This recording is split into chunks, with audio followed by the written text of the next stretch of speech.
స్తోత్రము స్తుతి స్తోత్రము స్తుతి గీతమునే పాడేదను. స్తుతి స్తోత్రము స్తుతి స్తోత్రము స్తుతి గీతముని పాడేదను. కన్నీటి ప్రార్థనను నీ వాక్య పరిచర్యను కన్నీటి ప్రార్థనను నీ వాక్య పరిచర్యను పరిశుద్ధాత్మ సహవాసమును పరిశుద్ధాత్మ సహవాసమును సమృద్ధిగా నాకిమ్ము సమృద్ధిగా నాకిమ్ము. స్తుతి స్తోత్రము స్తుతి స్తోత్రము స్తుతి గీతముని పాడేదను. స్తుతి స్తోత్రము స్తుతి స్తోత్రము స్తుతి గీతముని పాడేదను. నా ప్రభువా నా రక్షకా నా ప్రభువా నా రక్షకా నీకే నా ఈ అర్పణ నీకే నా ఈ అర్పణ. స్తుతి స్తోత్రము స్తుతి స్తోత్రము స్తుతి గీతముని పాడేదను. స్తుతి స్తోత్రము స్తుతి స్తోత్రము స్తుతి గీతముని పాడేదను. స్తుతి స్తోత్రము స్తుతి స్తోత్రము స్తుతి గీతముని పాడేదను.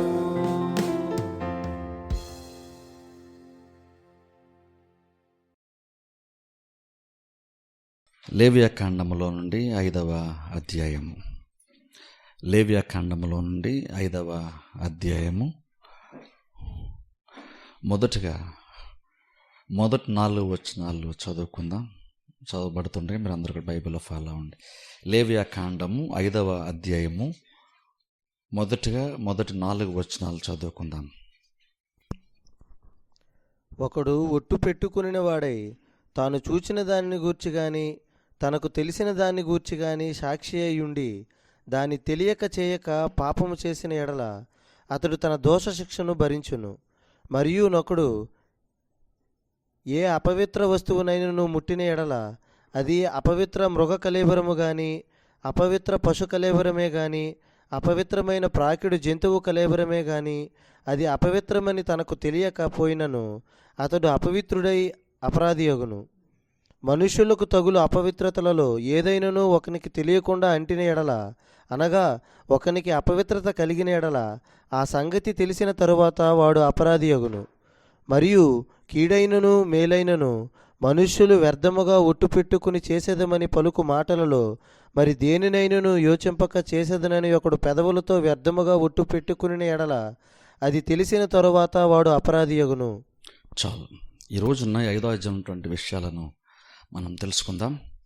ఇక్కడ మనం చూసినట్లయితే ఇక్కడ కూడా పాప పరిహారార్థ బలిలాగానే కొన్ని కార్యాలు ఇక్కడ దేవుడు ఆచారంగా చెప్పడం, అంటే వాటిని చేయాలని చెప్పడం మనం చూస్తున్నాం.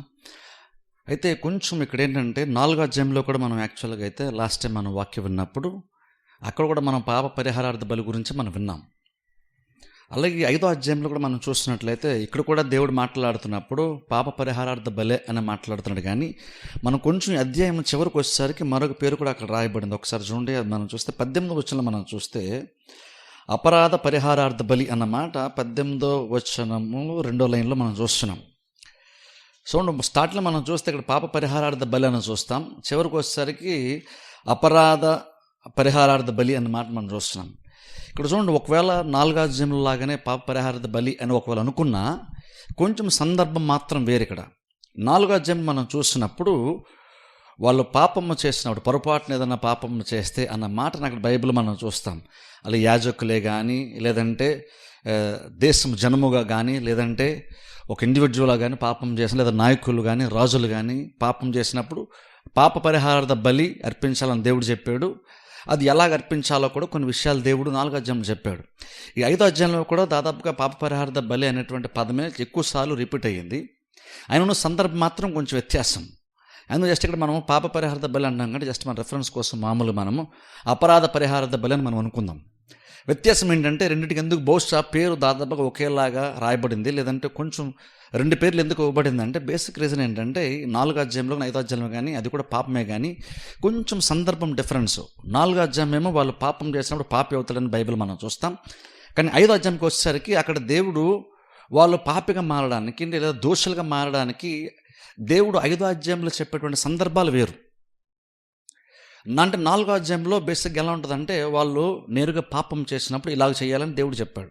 కానీ 5వ అధ్యాయంలోకి వచ్చేసరికి పాపం అన్న పదం బైబిల్ ఉన్నప్పుడు కూడా దేనిని సూచిస్తూ దేవుడు పాప పరిహారార్థ బలి అని మాట్లాడుతాడంటే ఇక్కడ నేరుగా డైరెక్ట్ ఏవో కొన్ని కార్యాలు చేయడం కాదు.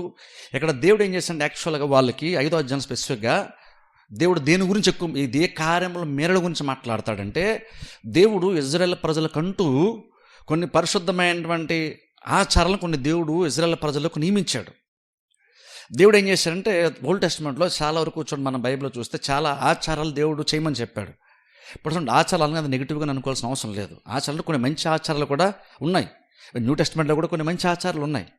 కానీ పాత నిబంధనలో ఉన్నటువంటి చాలా ఆచారాలు న్యూ టెస్టిమెంట్లో మనం పాటించము. అవి అవసరం లేదు కాబట్టి పాటించం. క్రీస్తులో నెరవేర్పు జరిగింది కాబట్టి నెరవేర్చబడినటువంటి ప్రతి దాన్ని కూడా మనం పక్కన పెట్టేస్తాం. కానీ ఏదో 1-2 మాత్రమే లేదా 2-3 మాత్రమే, కొన్ని ప్రాముఖ్యమైనటువంటి మాత్రమే ఆచారాలు న్యూ టెస్టిమెంట్లో నూతన నిబంధన కాలంలో విశ్వాసులు ఫాలో అవుతారు. అలా ఫాలో అవ్వమని న్యూ టెస్టిమెంట్లో బైబిల్ మనం చెప్తుంది కాబట్టి వాటిని ఫాలో అవుతాం. ఇప్పుడు ఆచారాలు అనగానే అదేదో నెగిటివ్గా అనుకోకూడదు. ఓల్డ్ టెస్టిమెంట్లో స్పెసిఫిక్గా వచ్చేసరికి ఆచారాలు అనే విషయం దేవుడు చెప్పేటప్పుడు ఇది మీరు పాటించాలి, ఈ కార్యాన్ని మీరు చేయాలని దేవుడు చెప్పినప్పుడు ఏ ఉద్దేశం ఉందంటే అది వాళ్ళు పాటిస్తున్నప్పుడు, వాటిని వాళ్ళు చేస్తున్నప్పుడు దాని ద్వారా వాళ్ళు కొన్ని ఆత్మ సంబంధ విషయాలు, పరిశుద్ధత గురించి కానీ, దేవుని గురించి కానీ, దేవుని యొక్క ప్రేమను గురించో, దేవుని యొక్క పరిశుద్ధత గురించో, దేవుని యొక్క మంచితనం గురించో, ఇలా ఏవో కొన్ని కార్యాలు దేవుడు వారికి ఆ ఆచారాల ద్వారా దేవుడు కొన్ని పాఠాలు వాళ్ళకి నేర్పించే ప్రయత్నము చేసాడు. అందుకని ఓల్డ్ టెస్టిమెంట్లో మనం చదువుతున్నప్పుడు, స్పెసిఫిక్గా ఓల్డ్ టెస్టిమెంట్ ఆచరణలు ఈ ఆచారాలు మన సాంప్రదాయాలు ఏవైతే కొన్ని ఉన్నాయో వాటిని ఎప్పుడు కూడా మనం నెగిటివ్గా అనుకోకూడదు. అంటే చాలా సందర్భం ఏమనుకుంటామంటే న్యూ టెస్టిమెంట్లో ఆచారాలన్నీ కూడా ఏం అవసరం లేదు కాబట్టి అని అన్నప్పుడు, న్యూ టెస్టిమెంట్లో ఇప్పుడు ఈ కాలంలో మనం ఆచారాలు అనగానే మనం నెగిటివ్గా ఒక రకమైన ఆలోచన వచ్చేస్తుంది. కానీ దేవుడు ఇచ్చినటువంటి ఆచారాలు కూడా మనం గుర్తుపెట్టుకోవాలి, ఇవన్నీ కూడా మంచివి. వాళ్ళకి ఆత్మీయంగా మేలు చేయడానికి కొన్ని ఆచారాలు దేవుడు వారికి ఓల్డ్ టెస్టిమెంట్లో ఇచ్చాడు. ఇప్పుడు 5వ అధ్యాయంలో దేన్ని మేరడం గురించి దేవుడు మాట్లాడుతున్నాడంటే, వాళ్ళు దేవుడు ఏదైతే కొన్ని ఆచారాలు చేయమని ఇచ్చాడో ఆ ఆచారాలు చేసేటువంటి క్రమంలో వాళ్ళు దాన్ని మీరినప్పుడు వాళ్ళు చెల్లించవలసిన బలి గురించి దేవుడు ఇక్కడ మాట్లాడుతున్నాడు. 4వ అధ్యాయంలో వాళ్ళు పాపము చేస్తే అన్న మాట చూస్తాం. కానీ 5వ అధ్యాయంలో ఇంక చదివితే మీకు అర్థమవుతుందిలేండి, అక్కడ ప్రతి దీన్ని మీరితే ఇలా చేయాలి, దీన్ని తప్పితే ఇలా చేయాలని దేవుడు స్పెసిఫిక్గా ఒక కార్యం గురించి మాట్లాడుతున్నాడు. 4వ అధ్యాయంలో మీరు గమనిస్తే కనుక అక్కడెక్కడో కూడా మీరు పాపము చేస్తే అంటాడు తప్ప దాన్ని దేనికి సంబంధించిందో దేవుడు జనరల్గా చెప్పలేదు. కానీ 5వ అధ్యాయంకి వచ్చేసరికి ఏదో ఒక దాని గురించి మాట్లాడు, చాలా స్పెసిఫిక్గా దేనిని మీరితే ఏం చేయాలో కూడా దేవుడు ఒక 4-5 లేదా 3-4 ముఖ్యమైన విషయాలు ఇక్కడ దేవుడు వాళ్ళకి నేరుగా చెప్తూ దీన్ని మీరితే మీరు ఇలా చేయాలని కూడా దేవుడు చెప్తున్నాడు. అంటే బేసిక్గా 4వ అధ్యాయం 5వ అధ్యాయం పాప పరిహారార్థ బలి కింద ఒకవేళ మనం తీసుకున్నా రెండింటి మధ్య ఉన్న డిఫరెన్స్ ఏంటంటే 4వ అధ్యాయం ఏమో నేరుగా పాపం చేస్తే అది ఏ పాపం క్లియర్గా దేవుడు 4వ అధ్యాయం చెప్పలేదు. కానీ 5వ అధ్యాయంకి వచ్చారు మాత్రము కొన్ని ఆచారాలు దేవుడు వారికి ఇచ్చాడు. ఆ ఆచారం అటువంటి సాంప్రదాయాలు ఎలాంటివంటే దేవుడు వారికి ఇచ్చినప్పుడు కొన్ని మంచి ఆచారాలు అవి ఎలాంటివంటే యాక్చువల్గా చూడండి, ఇంగ్లీష్ బైబిల్ అయితే మనం యాక్చువల్గా ఇక్కడ చూస్తే అపరాధ పరిహారార్థ బలి అన్నప్పుడు ఇంగ్లీష్లో ఏంటంటే ట్రెస్పాస్ ఆఫరింగ్ అంటాం. ట్రెస్పాస్ ఆఫరింగ్ అంటే ట్రెస్పాస్ అంటే అర్థం ఏంటంటే ఒక హద్దు ఉంది, హద్దుని దాటామనుకోండి, ఒక గీత ఉంది, దేవుడు మనకి సరిహద్దులు పెట్టి ఒక గీత గీస్తాడు అనుకుందాం. ఇప్పుడు మనం డాక్టర్ రోడ్ వెళ్తే కూడా అక్కడ ట్రెస్పాస్ అని ఉంటుంది, అక్కడ చూడండి బోర్డ్స్ ఉంటాయి, నేవీలు ఎక్కువ హెచ్చరికలు పెడతారు. ఆ ట్రెస్పాస్ అని అర్థం ఏంటంటే ఒక హద్దు ఉంది, దాన్ని దాటి నువ్వు లోపలికి రాకూడదు, దాన్ని దాటి నువ్వు బయటికి వెళ్ళకూడదు.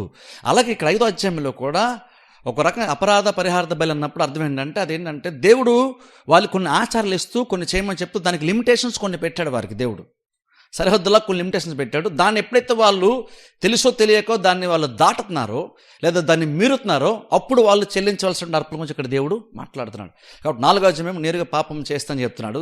అది ఏదైనా సరే కావచ్చు. ఇక్కడ పేర్లు 4వ అధ్యాయం దేవుడే మెన్షన్ చేయలేదు. కానీ 5వ అధ్యాయంలోకి వచ్చేసరి మాత్రము కొన్ని మంచి కార్యాలు కొన్ని మంచి పనులు దేవుడు చేయమని చెప్పాడు.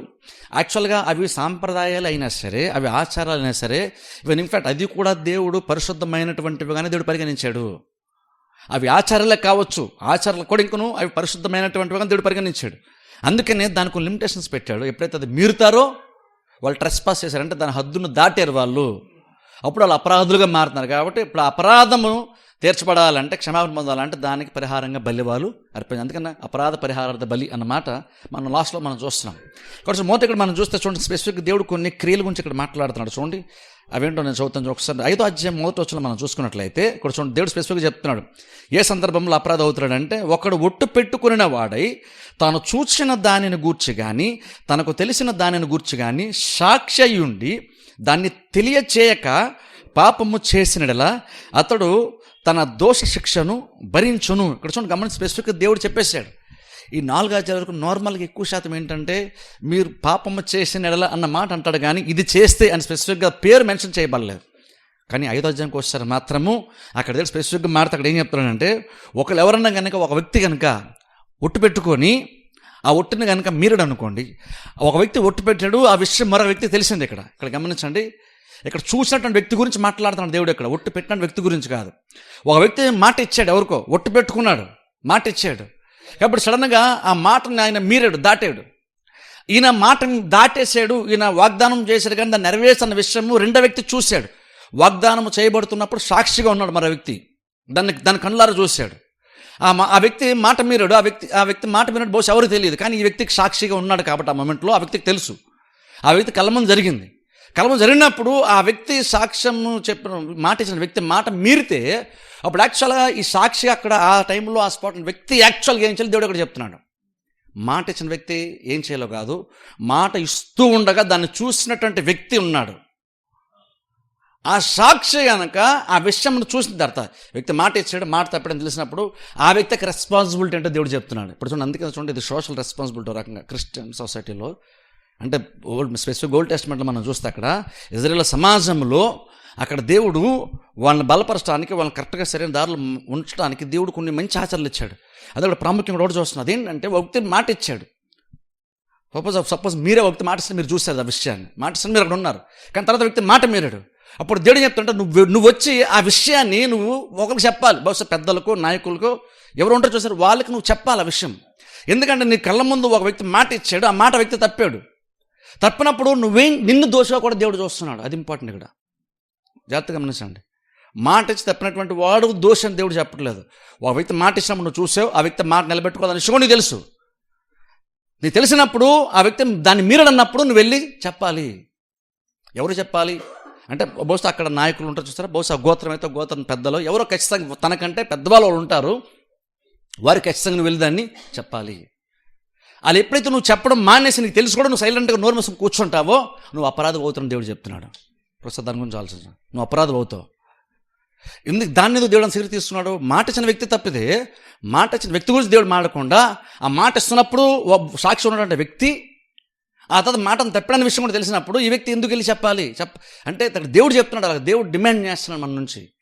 దేవుడు ఆ సిచ్యువేషన్ ఎలా చూస్తున్నాడంటే నువ్వు యాక్చువల్ అక్కడ నువ్వు ఓ రకం నువ్వు చెప్పకుండా నాకెందులో నువ్వు సైలెంట్గా ఉన్నావంటే అర్థం ఏంటంటే నువ్వు సత్యాన్ని నువ్వు కప్పెడుతున్నావు. దేవుడు అలా చూస్తున్నాడు యాక్చువల్గా. ఏదో నీదంత రెస్పాన్స్ వస్తారు చూడండి. ఇది నువ్వేం చేస్తున్నావు అంటే అక్కడ నిన్ను దేవుడు తప్పుపడుతున్నాడు, సాక్ష్యం నిన్ను తప్పుపడుతున్నాడు.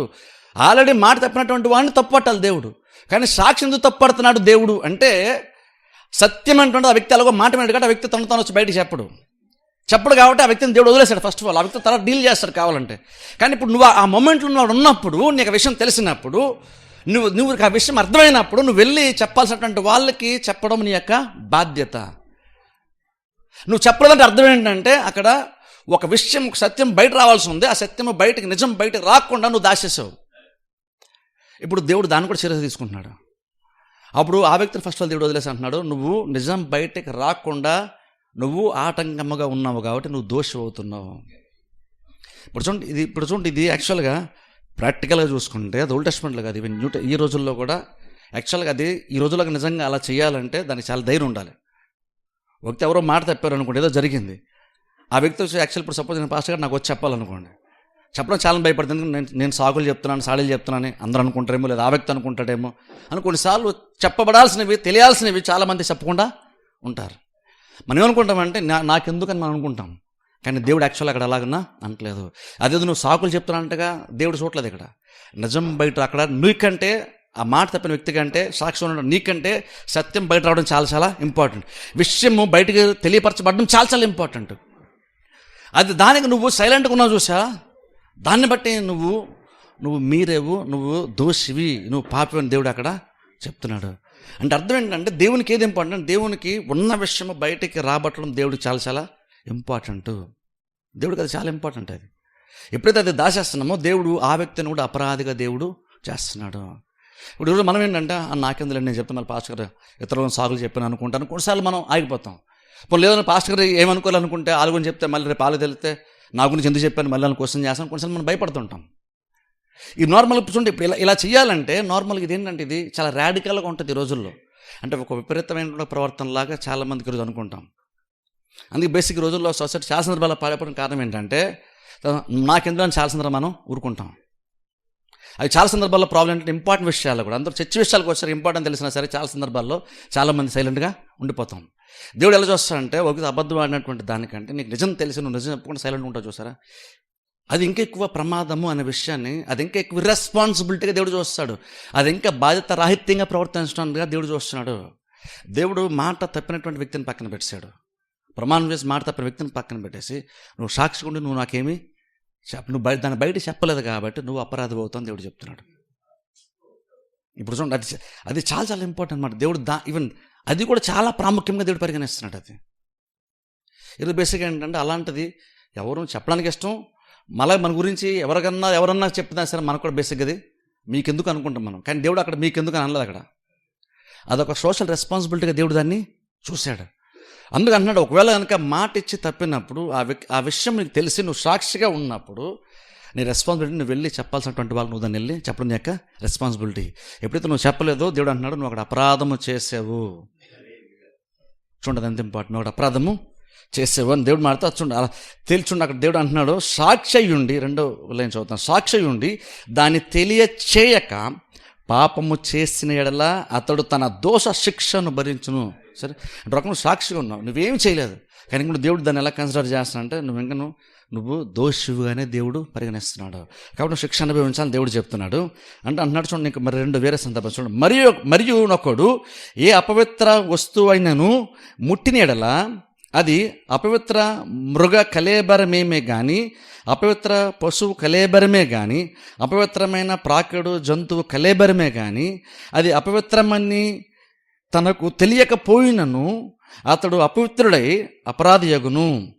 మనుషులకు తగులు అపవిత్రతలో ఏదైనాను ఒకనికి తెలియకుండా అంటినడలా, అనగా ఒకనికి అపవిత్రత కలిగినడలా ఆ సంగతి తెలిసిన తరువాత వాడు అపరాధయగును.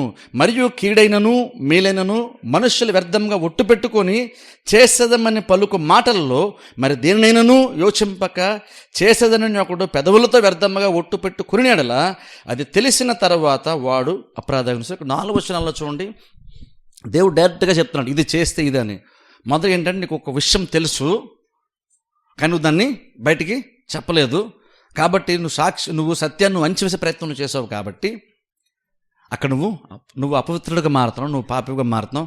కాబట్టి ఖచ్చితంగా నువ్వు దోషశిక్షను అనుభవిస్తావు దేవుడు చెప్తున్నాడు. అక్కడ రెండో వచనంకి వస్తుంది అక్కడ దేవుడు ఏం చెప్తున్నాడు అంటే ఎవరన్నా కనుక ఒకవేళ అపవిత్రమైనటువంటి వస్తువులు ఏదన్నా ముడితే అంటున్నాడు దేవుడు. గమనించండి ఇక్కడ అపవిత్రాన్ని స్పెసిఫిక్గా దేవుడు చెప్పేస్తాడు ఏ కార్యాన్ని బట్టి నువ్వు పాప దేవుడు చెప్తున్నాడు. అపవిత్రాన్ని వస్తువు కనుక నువ్వు ముడితే నువ్వు పాపివి. అది మాత్రం కాదు, దాన్ని మళ్ళీ వివరిస్తాను. అపవిత్రమైనటువంటి అది వస్తువులే కావచ్చు, లేదంటే కలేబరలు అంటే డెడ్ బాడీసే కావచ్చు. అవి కనుక నువ్వు తెలిసి ముట్టినా తెలియకుండా ముట్టినా సరే ఒకవేళ ఇంక నువ్వు పాపివి అని దేవుడు చెప్తున్నాడు. ఇప్పుడు చూడండి, ఇదేంటి, ఇది నేను నువ్వు పాపం చేసావు కదా, ఏంటంటే బేసిక్గా యాక్సిడెంటల్గా చాలా సందర్భం జరిగే కార్యం. అది బహుశా తెలిసి ముట్టడమో లేదా తెలియకుండా యాక్సిడెంట్లుగా ఆ వస్తువును లేదంటే ఆ కలేబరానో సడన్గా అనుకోకుండా తాగటం, లేదా గబుకొని తొందరపాటులో దాన్ని ముట్టుకోవడం. ఎప్పుడైతే నువ్వు జస్ట్ నువ్వు టచ్ చేస్తావో నువ్వు అపవిత్రుడు అయిపోతున్నావు. అప్పుడు ఖచ్చితంగా నువ్వు పాపిగానే దేవుడు కన్సిడర్ చేస్తాను, నువ్వు పాపిగానే దేవుడు చూస్తున్నాడు. దానికి కూడా పరిహారం ఖచ్చితంగా చెల్లించాలి. అక్కడ దేవుడు కూడా స్పెసిఫిక్గా మాట్లాడుతున్నాడు, అతను తెలిసిన తర్వాత, అంటే నువ్వు ముట్టుకున్నావు. ఇక్కడ చాలా సందర్భాల్లో ప్రాబ్లం ఏంటంటే ముట్టిన వెంటనే నీకు తెలియదు బహుశా, కానీ ఏదో టైం వచ్చిన తర్వాత ఎప్పుడుకో నీకు తర్వాత బహుశా నీకు ఒక రోజు తర్వాత 2 రోజుల తర్వాత లేదో ఓ టైం తర్వాత నీకు తెలిసింది. ఎప్పుడైతే తెలిసిందో వెంటనే నువ్వేం చేయాలంటే, యాక్చువల్గా ఏం చేయాలంటే వెంటనే వెళ్ళి నువ్వు పరిహారము చేసుకొని దేవుడు చెప్తున్నాడు. ఇదే నువ్వు ముట్టుకొని తెలిస్తే, నువ్వు ఎప్పుడైతే నీకు వెంటనే తెలిసిపోయిందో, తెలియగానే నువ్వు వెళ్ళి వెంటనే నువ్వు పాప పరిహార బలిగా నువ్వు ఏదైతే దాన్ని విరుగుడుగా నువ్వు ఏదైతే చేసుకోవాలో క్షమాపణ నిమిత్తం అది నువ్వు చెయ్యాలి. ఒకవేళ కొన్నిసార్లు అది చేస్తాం కానీ మర్చిపోతే సడన్గా ఏదోదో చేసుకున్నట్టు సడన్గా గుర్తొస్తుంది మనకి, మనం దాన్ని ముట్టుకున్నాం కదా, పొరపాటున ఇది జరిగింది కదా అని. ఒకవేళ తర్వాత అయినా సరే తెలిసినా సరే నీకు తెలియగానే నువ్వు వెళ్ళి నువ్వు పరిహారము చేసుకోవాలి. ముట్టగానే పరిహారం చేసుకోవాలి దేవుడు చెప్పట్లేదు. నువ్వు ముట్టేవు, బహుశా తెలుసో తెలియక ముట్టేవు, అది అపవిత్రమైన వస్తువు కావచ్చు, జంతువు కావచ్చు, ముట్టేవు. సడన్గా నీకు అది గంటలో తెలియచ్చు, వెంటనే తెలియచ్చు, లేదంటే నీకు ఎప్పుడు సంవత్సరం తర్వాత తెలియచ్చు. కానీ ఇక్కడ ప్రాబ్లం ఏంటంటే నీకు తెలియగానే వెంటనే నువ్వు మాత్రము వెళ్ళాలి. సంవత్సరం ఖాళీగా ఉన్నాను కదా, ఇంక తర్వాత ఇప్పుడేం చేయాలి, అప్పుడు ఎప్పుడుదో కదా, ఇప్పుడేం కాదని ఊరుకోవడానికి వీలేదని దేవుడు చెప్తున్నాడు. ఇవి కూడా ఎంత పరిశుద్ధమైన ఆచారాలు దేవుడు చూస్తున్నాడంటే, ఒకరికి 1 ఇయర్ గుర్తొచ్చింది అది. నీకు ఎప్పుడైతే నీకు అది తెలిసిందో తెలియగానే నువ్వు వెంటనే గబగబా దానికి పరిహారం నువ్వు జంతువుని తీసుకొని వెళ్ళాలి. నీకు తెలియని వరకు అట్లీస్ట్ ఓకే, నీకు తెలిసి నీకు జ్ఞాపకం వచ్చింది కదా, రాగానే నువ్వు ఇంకా మరుక్షణం లేట్ కూడా చేయకుండా వెళ్ళి నువ్వు పరిహారము చేసుకోవాలని దేవుడు అక్కడ 2వ వచనము 3వ వచనం దేవుడు అది మాట్లాడుతున్నాడు. తర్వాత 4వ వచనంకి వచ్చేసరికి అక్కడ దేవుడు అంటున్నాడు, కీడైనను మేలైనను మనుష్యులు వ్యర్థంగా ఒట్టు పెట్టుకునేలా. అంటే ఒట్టు పెట్టుకుని ఇక్కడ దేవుడు మాట్లాడుతున్నాడు. ఒట్టు పెట్టుకున్నా, నువ్వు చేస్తాను, నువ్వు ప్రామిస్ చేసావు, మాట ఇచ్చావు, కానీ ఇప్పుడు నువ్వు దాన్ని చేయట్లేదు. ఇప్పుడు నువ్వు మాట ఇచ్చి చేయకపోవడం కూడా యాక్చువల్ అక్కడ దేవుడు దాన్ని కూడా నువ్వు పాపిగాని దేవుడు చూస్తున్నాడు. ఫస్ట్దేమో మనం చూస్తే మాట ఇచ్చినటువంటి వ్యక్తి దగ్గర నువ్వు అప్పుడు ఆ టైంలో సాక్షి ఉన్నావు, నువ్వు పాపివి. ఇక్కడికి వచ్చేసరికి ఏమో నువ్వే మాట ఇచ్చావు, కానీ ఇప్పుడు నువ్వు మాట తప్పుతున్నావు. ఎప్పుడైతే నువ్వు మాట ఇచ్చావు, తన మాట తప్పావు, నువ్వు వ్యర్థంగా నువ్వు ప్రమాణం చేసావు, నువ్వు వ్యర్థంగా నువ్వు మాట ఇచ్చావు, అలా ఇచ్చినందుకు నువ్వు కూడా పాపివే. అప్పుడు ఏం చేయాలి, నువ్వు కూడా పరిహారము చేసుకోవాల్సిన దేవుడు చెప్తున్నాడు. అక్కడ 5వ వచనం చదువుకుందాం. కాబట్టి అతడు వాటిలో ఏ విషయమందైనను అపరాధి ఎగినప్పుడు ఆ విషయమందే తాను చేసిన పాపమును ఒప్పుకొని తాను చేసిన పాప విషయమై యెహోవా సన్నిధికి మందలో నుండి ఆడు గొర్రె పిల్లనే గాని ఆడు మేక పిల్లనే గాని పాప పరిహారార్థ బలిగా అర్పింపవలెను. చాలా ఇక్కడ చూడండి, 5వ వచనం 6వ వచనం చూస్తే అక్కడ మనం పరిహారం చేయడం ఇక్కడ దేవుడు మనకు చెప్తున్నాడు. ఇక్కడ చూడండి, అక్కడ మాట ఇవ్వడం గురించి ఒట్టు పెట్టుకుని అన్న మాట చూస్తాం. యాక్చువల్గా చూస్తే ప్రసంగ గ్రంథంలో 5వ అధ్యాయము 4-5 వచనం ఒకసారి ఎవరైనా తీస్తే చదవండి. ప్రసంగ గ్రంథము 5వ అధ్యాయము, ప్రసంగ గ్రంథం 5వ అధ్యాయం 4 వచనం అక్కడ ప్రమాణ దేవుడు మాట చెప్తున్నాడు. ఒకసారి జస్ట్ చదువుకొని ముందుకెళ్దాం. ప్రసంగ గ్రంథము 5వ అధ్యాయము 4-5 వచనాలు. నీవు దేవునికి మొక్కుబడి చేసుకుని నువ్వు దేవునికి మొక్కుబడి చేసుకునేడలా దానిని చెల్లించుటకు ఆలస్యము చేయకు. దాన్ని ఒకసారి మొక్కున్న తర్వాత నువ్వు చెల్లించే విషయంలో ఆలస్యము చెయ్యొద్దు. బుద్ధిహీనులు యందు ఆయనకి ఇష్టము లేదు. నీవు మొక్కుకొనిన దానిని చెల్లించుము.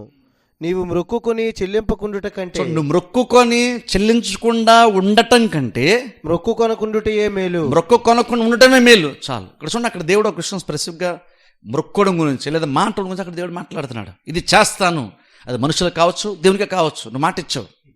ఇప్పుడు చూడండి, దేవుడు ఆ మాట ఇవ్వడం కూడా దేవుడు ఏంటంటే అది ఒక పవిత్రమైన ఒక కార్యం దేవుడు దాన్ని చూస్తున్నాడు.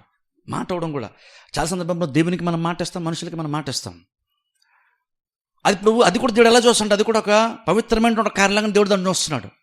ఇప్పుడు దేవునికి మాట ఇచ్చామంటే ఓకే, అది పవిత్రమైన మనం అనుకుంటాం. కానీ ఇక్కడ దేవుడు మనుషులకు మాట ఇచ్చిన తర్వాత కూడా నువ్వు నిలబెట్టుకోవడం దేవుడు మాట్లాడుతున్నాడు. అని న్యూ టెస్ట్మెంట్కి వచ్చేసరికి దేవుడు యాక్చువల్గా ఏమనిసాడంటే, నువ్వు మాట ఇచ్చి తప్పడం కాదు, అవునంటే అవును, కాదంటే కాదంటూ ఉండాలంటే నీకు గ్రే ఏరియస్ ఉండకూడదు. అంటే అటు ఇటు కాకుండా ఉండకూడదు. నువ్వు అయితే అటు లేదు ఇటు అన్నట్టుగా నువ్వు ఉండాలి. నువ్వు అన్నావా దానికి ఖచ్చితంగా నువ్వు చేసే తీరు. ఇంక వెనక ముందు నువ్వు ఆలోచించొద్దు.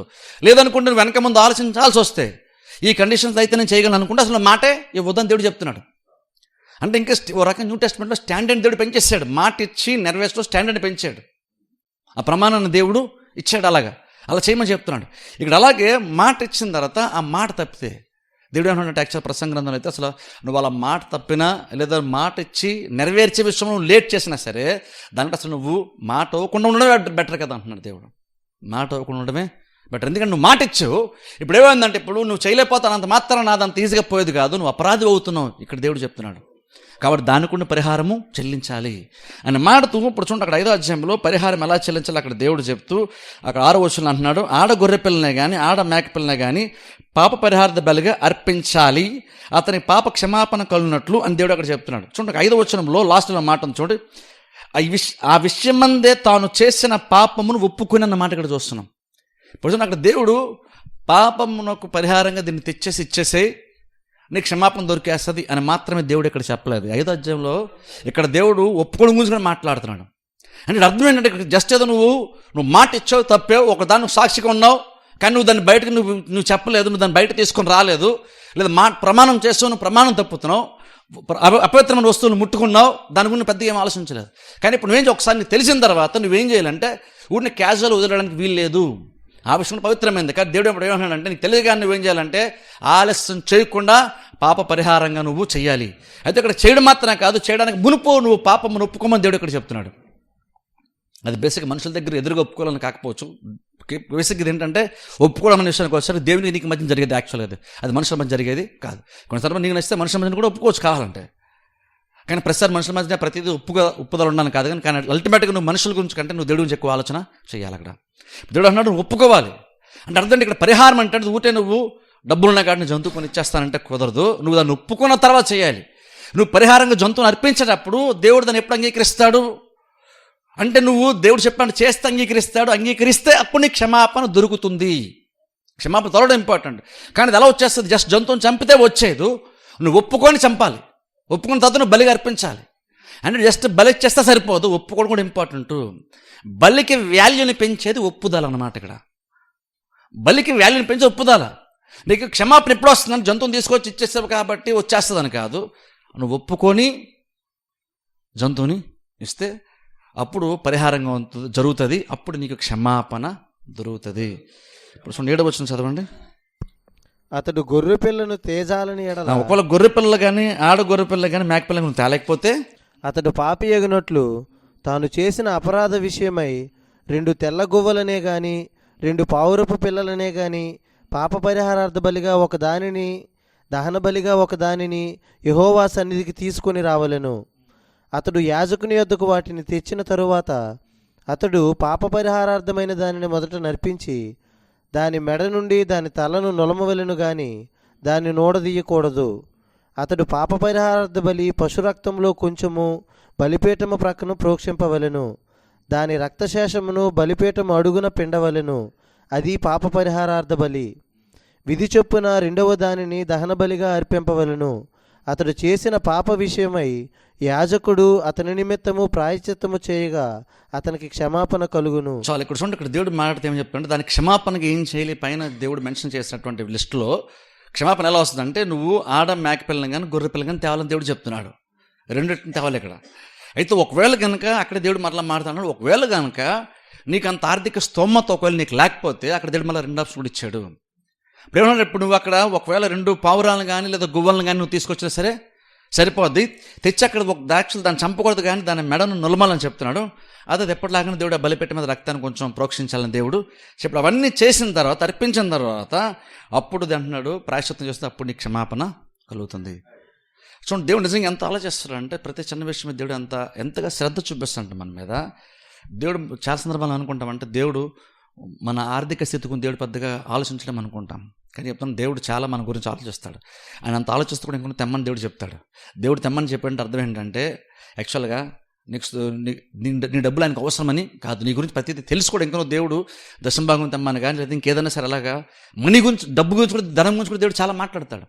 అలా మాట్లాడు ఏమనుకుంటామంటే తెలియదేమో, పేదల పాపం ఎంత కష్టపడతామో తెలియదేమో అనుకుంటాం. బహుశా దాని గురించి బోధించే పాస్టర్స్కి పెద్దగా అర్థం కాకపోవచ్చేమో, వాళ్ళ మనుషులు కాబట్టి, కానీ దేవుడికి బాగా అర్థమవుతుంది. దేవుడు తెమ్మని చెప్తున్నాడు. ఇక్కడ దేవుడు చూడండి, దేవుడు మన ఆర్థిక స్థితిని అర్థం చేసుకుంటాడు అన్నానికి ఇది ప్రూఫ్. ఏమన్నాడంటే ఒకవేళ కనుక నువ్వు కనుక ఆడ గొర్రె పిల్లలు కానీ మేక పిల్లలు 2 తేవాలి, నువ్వు ఒకళ్ళు తేలేకపోతే 2 పావురాలను 2 గుమ్మలను తీసుకొని రా. ఎందుకని దేవుడు ఆప్షన్ ఎందుకు ఇచ్చాడంటే అది అల్టిమేట్ దేవుడికి ఏంటంటే నువ్వు క్షమాపణ పొందుకోవడం దేవునికి ఇంపార్టెంట్. నువ్వు క్షమాపణ పొందుకోవడం దేవునికి ఇంపార్టెంట్. నువ్వు తప్పు చేశావు కాబట్టి ఆ మాత్రం నువ్వు వెల చెల్లించాలని దేవుడు డిమాండ్ చేయొచ్చు. అది నువ్వు ముట్టుకున్నప్పుడు లేదా, నువ్వు మాట తప్పినప్పుడు లేదా, నువ్వు సాక్ష్యం చెప్పాల్సి ఉండగా నువ్వు చెప్పకుండా సైలెంట్గా ఉన్నావు, అప్పుడు నీకు తెలియదా అని దేవుడు అనొచ్చు. కానీ దేవుడు అలా తప్పుని మరలా ఎత్తి చూపించి గుచ్చడం దేవుడికి ఇష్టం కాదు. యాక్చువల్గా దేవునికి ఇష్టం అంటే అల్టిమేట్గా ఏదో రకంగా నేను క్షమించాలంటే ఏదో రక్తం చెందించబడాలి. కాబట్టి ఒకవేళ కనుక నీ స్తోమత నిజంగా కనుక నువ్వు 2 గొర్రెలను లేదా మేకలను కొనలేకపోతే 2 పావులను సరే తీసుకున్నా పర్వాలేదు, తీసుకొచ్చి నా దగ్గర నువ్వు క్షమాపణ పొందుకొని మళ్ళీ నాతో నువ్వు సరైన రిలేషన్లోనికి నువ్వు నాతో రా. అది నాకు ఇంపార్టెంట్. నాకు నీ బళ్ళు ఇంపార్టెంట్ కాదు. జస్ట్ నువ్వు ఒప్పుకో, ఆ తర్వాత ఇది చెయ్యి, నాకు క్షమాపణ నీకు వస్తుంది, మరలా మన రిలేషన్ చాలా బాగుంటుంది. ఇది నాకు ఇంపార్టెంట్ అని దేవుడు అనుకుంటున్నాడు. అందుకని అక్కడ దేవుడు అలాగున్నా చెప్పాడు. ఇప్పుడు చూడండి, ఎప్పుడైతే దేవుడు ఆప్షన్ ఇచ్చాడు నార్మల్ అనుకుంటామంటే, అయితే కొన్ని సందర్భాలు ఎలా అనుకుంటామంటే కొంచెం కెపాసిటీ ఉండి కూడా దేవుడు ఎలా కొడితే అన్నాడు కాబట్టి అని కొన్నిసార్లు మన కెపాసిటీ ఉన్నా సరే మనం సరే అంటే మన పవర్లో కూడా వచ్చాను దేవుడు చెప్పాడు కదా పవర్లు ఇచ్చేద్దని అనుకుంటాం కొన్నిసార్లు. ఒకవేళ ఎవరన్నా కనుక అలాగ ఆలోచిస్తే మనమన్నా సరే లేదా ఆ టైంలో వాళ్ళన్నా సరే అంటే వాళ్ళకి ఏం అర్థం కాలేదంటే వాళ్ళు చేసినటువంటి అపరాధం అది ఎంత భయంకరమైందో వాళ్ళకి అర్థం కాలేదని అర్థం. నువ్వు క్షమాపణ కోసం నీ దగ్గర నువ్వు 2 మేక పిల్లలను లేదా 2 గొర్రె పిల్లలను తీసుకొచ్చే కెపాసిటీ నీకు నిజంగానే ఉండి కూడా నువ్వు ఒక దేవుడు 2 పౌరాలు తెమ్మన్నా సరిపోద్ది అన్నాడు. కాబట్టి అల్టిమేట్గా దేవుడు హృదయాన్ని చూస్తున్నాడు, ఒప్పుకోమన్నాడు. కానీ పశువులు జంతువులు ఇంపార్టెంట్ కాదు. కాబట్టి నేను 2 మామూలు పౌరాలు తీసుకెళ్ళిపోతానులే అని స్తోమత ఉన్నవాడు కూడా ఒకవేళ అనుకుంటే నేనేమంటానంటే, ఫస్ట్ ఆఫ్ ఆల్ అలా గనక మైండ్ కనుక అలాంటి ఆలోచన మనసులోకి మనకు వస్తే, దేని విషయానికి వచ్చేసరికి అలా వస్తే దాని అర్థం ఏంటంటే నువ్వు చేసినటువంటి అపరాధం అది ఎంత భయంకరమైన ఫస్ట్ ఆఫ్ ఆల్ నీకు అర్థం కాలేదని అర్థం. అది నీకు దేవునికి నీకు ఎంత ఎడబాటును తీసుకొస్తే, ఎంత దూరం తీసుకొస్తే నీకు అర్థం కాలేదని అర్థం. ఇంకోటి రెండోది ఏంటంటే దేవుని యొక్క ప్రేమ అంటే నీకు అర్థం కాలేదు. అది అర్థమైతే ఇలాంటి సందర్భాల్లో అంత కాస్ట్ నేను పెట్టాలన్న ఆలోచన నార్మల్గా మనకి రాకూడదు. ఎప్పుడైతే మన వీటిలో కూడా మనం మిగులుతుందేమో తక్కువ సింపుల్గా ఒకటేద్దాం అనుకుంటాం. అర్థం ఏంటంటే నువ్వు చేసింది ఏంటో నీకు అర్థం కాలేదు, అది నీకు ఎంత ప్రాబ్లమాటిక్గా మారే అవకాశం ఉందో నీకు అర్థం కాలేదు. రెండోది దేవుని యొక్క క్షమాపణ, దేవుని యొక్క ప్రేమ, దేవుని యొక్క కృప అదంత గొప్పది నీకు అర్థం కాదని అర్థం. కదా దేవుడు ఏంటంటే ఆ ఆప్షన్ ఎందుకు ఇచ్చాడు అంటే, దేవుడు కనుక మేక పిల్లనే తేవాలంటే సచ్చినట్టు అందరూ తెస్తాం. కానీ దేవుడు ఏంటంటే భయంకరమైన పేసర్ కొంతమంది ఉంటారు, వాళ్ళు నిజంగా కొనలేరు. కొనలేనప్పుడు వారు ఆ గిల్టీతో ఆ నిందతో వాళ్ళు బ్రతకడం ఒక్క క్షణం కూడా తెలిసిన తర్వాత డబ్బులు లేకపోవడాన్ని బట్టి ఆ నిందను భరిస్తూ బ్రతకడం దేవునికి ఇష్టము లేదు. అందుకనే వాళ్ళకు కూడా దేవుడి ఆప్షన్ని ఇచ్చాడు. ఇంకొంచెం కింద చదువు చూడండి, ఇంకా మళ్ళీ ఇంకో ఆప్షన్ ఇస్తున్నాడు దేవుడు. 11వ వచనం. 2 తెల్ల గువ్వలనైనను 2 పావురపు పిల్లలనైనను తనకు దొరకని ఎడల పాపము చేసిన వాడు తూమెడు గోధుమ పిండిలో 10వ వంతును పాపపరిహారార్థ బలి రూపముగా తేవలెను. అది పాపపరిహారార్థ బలి గనుక దాని మీద నూనె పోయవలదు, సాంబ్రాణి దాని మీద ఉంచవలదు. అతడు యాజకుని యొద్దకు దాన్ని తెచ్చిన తరువాత యాజకుడు జ్ఞాపకార్థముగా దానిలో పిడికెడు తీసి యెహోవాకు అర్పించు హోమద్రవ్యముల రీతిగా బలిపీఠం మీద దాన్ని దహింపవలెను. అది పాపపరిహారార్థ బలి. పై చెప్పిన వాటిలో దేని విషయమునైనను పాపము చేసిన వాని నిమిత్తము యాజకుడు ప్రాయశ్చిత్తము చేయగా అతనికి క్షమాపణ కలుగును. దాని శేషము నైవేద్య శేషము వలె యాజకుని దగును.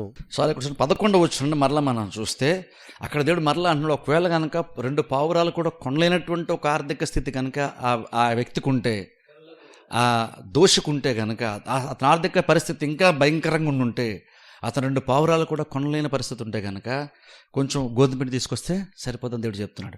అక్కడ బేసిక్గా బైబిల్ మనం చూస్తే అక్కడ తూమెడు గోధుమ పిండి అని దేవుడు అంటున్నాడు. తూమెడు అంటే బేసిక్గా మన వాడి భాష చెప్పాలంటే సుమారుగా కేజీ వస్తుందంట. తూమెడు గోధుమ పిండి అంటే ఆ టైంలో తూమెడు అలా కొలిసేవారు. ఇప్పుడు మనం భాష చెప్పాలంటే కేజీ లెక్కన కొలుస్తాం కాబట్టి తూమెడు అంటే బేసిక్ కేజీ వస్తుంది ఇప్పుడున్న లెక్కల ప్రకారం చూసుకుంటే. ఆ కేజీ గోధుమ పిండి తీసుకొచ్చి అందులో మళ్ళీ 10వ వంతు పాపరార్థిగా అందులో చేయాలని యాజకునికి వాళ్ళు ఇవన్నీ కూడా దేవుడు చెప్తున్నాడు. అలా చేయటం ద్వారా ప్రాయశ్చిత్తం జరుగుతుంది, నీకు క్షమాపణ వస్తుంది. అల్టిమేట్ దేవుని యొక్క ఉద్దేశం ఏంటంటే నేను ఒక హద్దులు నేను గీశాను, నువ్వు దాన్ని దాటావు కాబట్టి ఇప్పుడు నువ్వు క్షమాపణ పొందుకోవడం చాలా చాలా ఇంపార్టెంట్. నాతో మళ్ళీ నువ్వు సరైన రిలేషన్లో రావడం నాకు చాలా ఇంపార్టెంట్. అది మనం తప్పు చేస్తాం, మనకి ఇప్పుడు క్షమాపణ అవసరం అనేటువంటిది ఫస్ట్ ఆఫ్ ఆల్ గుర్తించింది మనిషి కాదు, గుర్తించింది దేవుడు. ఎందుకంటే ప్రాబ్లం నువ్వు తీసుకొస్తాను, కానీ సొల్యూషన్ ఎప్పుడు కూడా దేవుడే మనకి ఇస్తాడు. ప్రాబ్లం తీసుకొచ్చి ప్రాబ్లం సొల్యూషన్ ఏంటని చెప్పేసి ఎప్పుడు కూడా ప్రపంచంలో ఒక్కసారి కూడా ఏ మనిషి కూడా ఎంత మంచి విశ్వాసం అయినా సరే ఏ మనిషి కూడా ప్రాబ్లంను క్రియేట్ చేసుకొని దేవుని దూరంగా ఉండి ప్రాబ్లం సొల్యూషన్ ఏంటని చెప్పేసి దేవునికి సలహా చెప్పలే, దేవునికి ఆలోచించి దీని సొల్యూషన్ నాకు అని అనడం కాదు. ప్రాబ్లం అన్నిటికీ మనం ప్రాబ్లం క్రియేట్ చేస్తాం, కానీ ప్రాబ్లమ్స్ అన్నిటి సొల్యూషన్ దేవుడు మనకి ఇస్తాడు. అలా ఇది కూడా దేవుడు ఇస్తున్నాడు. ఎందుకు ఇస్తున్నాడు దేవుడు అంటే, మనము ఆయనతో సరిగ్గా ఉండడము దేవునికి ఇంపార్టెంట్ అయ్యింది. ఎందుకు ఇంపార్టెంట్ అంటే, నువ్వు ఆయన చెప్పినటువంటి పరిధిలో నువ్వు ఉంటే దేవుడు సంతోషిస్తాడు, దేవుడు ఆనందిస్తాడు.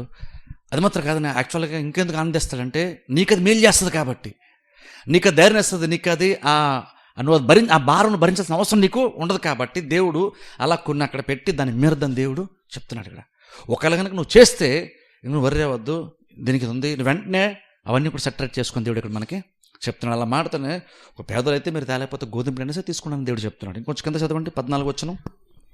మరియు యెహోవా మోషేకు ఇలాగు సెలవిచ్చెను, ఒకడు యెహోవాకు పరిశుద్ధమైన వాటి విషయములలో పొరపాటున పాపము చేసిన ఎడల తాను చేసిన అపరాధమునకు నీవు ఏర్పరుచు వెల చొప్పున పరిశుద్ధమైన తులముల విలువ గల నిర్దోషమైన పొట్టేలును మందలో నుండి అపరాధ పరిహారార్థ బలిగా యెహోవా యొద్దకు వాడు తీసుకొని రావలెను.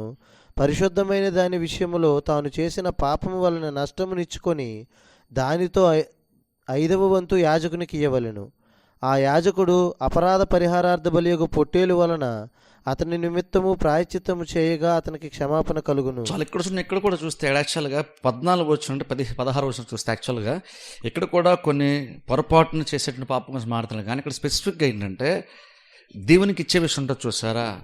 అంటే ఇప్పుడు బలి పశువుగా తొలిచూలు పిల్లను ఇవ్వడం కానీ, ప్రథమ ఫలం ఇవ్వడం కానీ, లేదా దేవునికి కానుకలు ఇవ్వడం, లేదా కృతజ్ఞతార్పణలు, దశంభాగాలు, ప్రథమ ఫలం వింటూ చూసారా. ఇవి దేవుడు ఇచ్చే విషయం చెప్పాడు చూసారా. అవి కూడా యాక్చువల్గా బైబిల్ మనం చూస్తే అవి కూడా పరిశుద్ధమైనటువంటి కానీ దేవుడు చూస్తున్నాడు. అదెందుకు పరిశుద్ధమైనది అవుతుంది?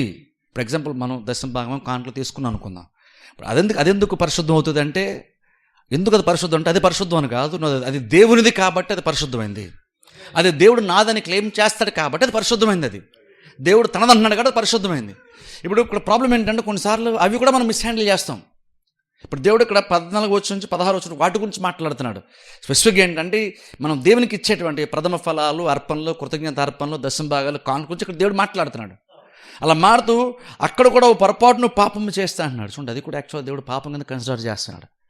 ఇచ్చే విషయంలో కూడా నువ్వు సరైన దేవునికి ఇవ్వకపోయినా, సరిగ్గా ఇవ్వకపోయినా, లేదా యాక్చువల్ ఇవ్వకపోయినా, లేదా ఇచ్చే విషయంలో ఆలస్యం చేసినా సరే దేవుడు యాక్చువల్ మాడతాడు. చేసినా సరే నువ్వు పాప అవుతాను దేవుడు చెప్తున్నాడు అక్కడ. అలా మాడుతూ దానికి వీరుడు ఏమని చెప్తున్నాడు తెలుసా దేవుడు అక్కడ. చూడండి, అక్కడ నేను చదువుతాను చూడండి, 15వ వచనంలో 3 లైన్ చదువుతాను చూడండి. నీవు ఏర్పరచు వెల చొప్పున పరిశుద్ధమైన తులములు విలువ గల నిర్దోషమైన పొట్టేలు మందలో నుండి అపరాధ పరిహార బలిగా యెహోవా వద్దకు వాడు తీసుకుని రావాలను. పరిశుద్ధమైన దాని విషయంలో తాను చేసిన పాపము వలని చూడండి గమనించండి, నష్టము నిచ్చుకొని దానితో 5వ వంతు యాజకునికి ఇయ్యవలెను. గమనించండి చూడండి, ఇక్కడ స్పెసిఫిక్ దేవుడు కూడా మాట్లాడుతున్నాడు. ఇక్కడ నువ్వు అంటే ఇక్కడ బేసిక్గా దేవుడు దేని గురించి మాట్లాడుతున్నాడు అంటే, యాక్చువల్గా నువ్వు ఒకటి ఇవ్వాలి, ఇచ్చే విషయం నువ్వు సరిగ్గా దాన్ని ఎందుకు ఇవ్వలేకపోయావు. ఇచ్చే విషయంలో దేవునికి అవి ప్రథమ ఫలాలే కావచ్చు, కానుకలే కావచ్చు, దశమాలే కావచ్చు, లేదా తొలిచూలు పిల్లలు అవ్వడమే కావచ్చు, ఎక్కడో పొరపాటు జరిగింది. ఆ పొరపాట్లు ఎలాంటి పొరపాట్లు అంటే యాక్చువల్గా ఇక్కడ ఇంకా తర్వాత మిగిలిన అధ్యాయాలు చదివితే మనకు ఉంటుంది. పొరపాట్లు అంటే అర్థం ఏంటంటే యాక్చువల్గా నువ్వు సరైనది ఇవ్వలేకపోయావు. నువ్వు సరైనది అనుకుని తెచ్చావు కానీ అందులో ప్రాబ్లము ఉంది, లేదనుకుంటే నువ్వు తెచ్చావు కానీ లేట్గా తెచ్చావు. ఇలాంటివి కొన్ని ఉన్నాయి. ఇప్పుడు ఎప్పుడైతే వాళ్ళు చేసావో అప్పటికి అది కూడా పాపం కింద దేవుడు కన్సిడర్ చూస్తున్నాడు, లెక్కెడుతున్నాడు. ఇప్పుడు అన్నాడు, అప్పుడు నువ్వు లేటుగా తీసుకొచ్చాను, లేదంటే పొరపాటున సరైనది నువ్వు తాకిపోయినా నువ్వేం చేయాలి, నువ్వు ఇంక ఎక్స్ట్రాగా నువ్వు అక్కడ నువ్వు యాడ్ చేసి యాజకం కోవాలని దేవుడు చెప్తున్నాడు. అందుకని అది ఎక్కువ దేవునికి ఇచ్చే విషయం అందుకే అంటున్నాను ఇక్కడ. ఎందుకంటే ఇక్కడ స్పెసిఫిక్ దేవుడు వాల్యూ గురించి మాట్లాడుతున్నాడు ఇక్కడ. ఇంతకుముందు విషయాలకు వచ్చేసరికి నువ్వు అది తేకపోతే ఇది తీసుకొని రైతు తీసుకుని, ఒకవేళ నువ్వు కనుక మేకపిల్లని తేలేకపోతే నువ్వు పౌరం తీసురా, నువ్వు పౌరం తేకపోతే గోధుమ పిండి తీసుకుని దేవుడు చెప్పాడు. కానీ ఇక్కడికి వచ్చేసరి మాత్రం స్పెసిఫిక్ నేను ఇవ్వటం గురించి ఎందుకని తెలుసా, ఇక్కడ దేవుడు తెచ్చే దానికి కూడా వాల్యూ కడుతున్నాడు. నీకు చూడండి అక్కడ అంటున్నాడు చూడండి 16వ వచనం చూడండి 3వ లైన్లో, నువ్వేదైతే దానిలో దానికి 5వ వంతు యాజకునికి ఇవ్వాలి. అంటే నువ్వు ఒకటి తెచ్చావు కానీ దాన్ని సరిగ్గా నువ్వు తేలేదు, లేదా నువ్వు లేట్గా తెచ్చావు. అప్పుడు నువ్వేం చేయాలో తెలుసా, అప్పుడు నువ్వు దానికి 5వ వంతు కలిపివ్వాలన్నాడు అక్కడ. ఇప్పుడు 5వ వంతు అంటే బాస్ మనం దశంభాగంలో 5వ వంతు అంటే అది 5% అనుకుంటున్నాను. యాక్చువల్గా నాకు మ్యాథ్స్ అంత తెలియదు కానీ 5వ వంతు అంటే 20% వస్తుందంట. 5వ వంతు అంటే ఫస్ట్ ఆఫ్ ఆల్ నేను 5% ఏమో అనుకున్నాను, కానీ 20% వస్తుంది. 5వ వంతు అంటే యాక్చువల్ అంటే నువ్వు ఏదైతే దేవునికి తెస్తున్నావు, ఇప్పుడు సపోజ్ దేవుని ప్రథమ ఫలం కింద తెస్తున్నావు, దానికి ఎంతో వాల్యూ ఉంది. యాజకుడు దాని వాల్యూ ఎంత కూడా యాజకుడు చెప్తాడట. తెచ్చినప్పుడు నువ్వు పొరపాటు చేసావు, అప్పుడు యాజకుడు ఏం చేస్తాడు, నువ్వు తెచ్చినప్పుడు దానికి ఎంత విలువని చెప్తాడు. చెప్పి ఆ యాజకుడు ఎంత వాల్యూ చెప్తాడో అందులో నువ్వు ఇంకా 20% యాడ్ చేసి నువ్వు యాజకునికి ఇవ్వాలి. ఏ విషయాలు అది? నువ్వు తేవాల్సింది తేకపోయినా, లేదా తెచ్చిన సరిగ్గా నువ్వు తేకపోయినా, నువ్వు సరిగ్గా తేలేదు, దాని వాల్యూ యాజకుడు చూస్తాడు, యాజకుడు డిసైడ్ చేస్తాడు దాని వాల్యూ. వచ్చినట్టు విశ్వాసం దాన్ని ఆరోజు చేయాల్సింది ఓల్డ్ టెస్ట్మెంట్లో అయితే. దాని వాల్యూ ఎంత, ఆ వాల్యూ కూడా ఎందుకు కడతాను? ఇప్పుడు నువ్వు 20% మళ్ళీ దానికి యాడ్ చేయాలి కాబట్టి అది 10,000 అయితే దాని తగ్గ 20% నువ్వు ఇవ్వాలి.